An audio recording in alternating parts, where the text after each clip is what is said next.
things that we are doing to recognize the competition that the United States may be in. The FDA this week launched a new program to bring additional drug manufacturing back on shore.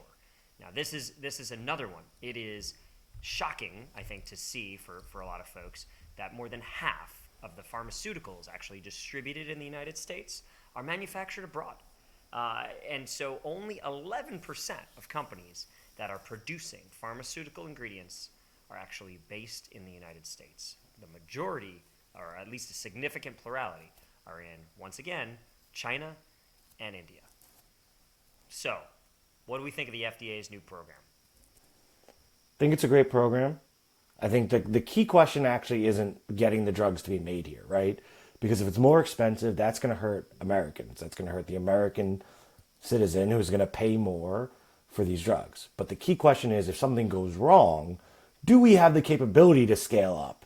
Do we have the ability to meet the demand if it comes and it's shut off and the supply is shut off? So less interested in moving it over here.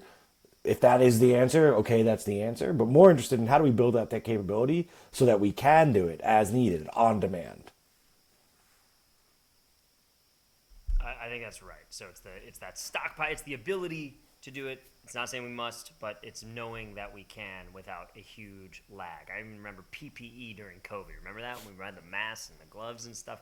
It was like there was no capability to make even the material here in the U.S. You can only imagine on the drug side. It's just part of this broader trend of reindustrialization. Can we repurpose our Zyn factories to go do this? Perfect. Well, the Zyn boys are going to have to go without, but we'll get the essential drugs. I think we're okay. What do they call nicotine? It's a zootropic or something? I don't know. There's some drug sounding word for it. All right. That's enough drugs for us. There's no drugs in the steam zone.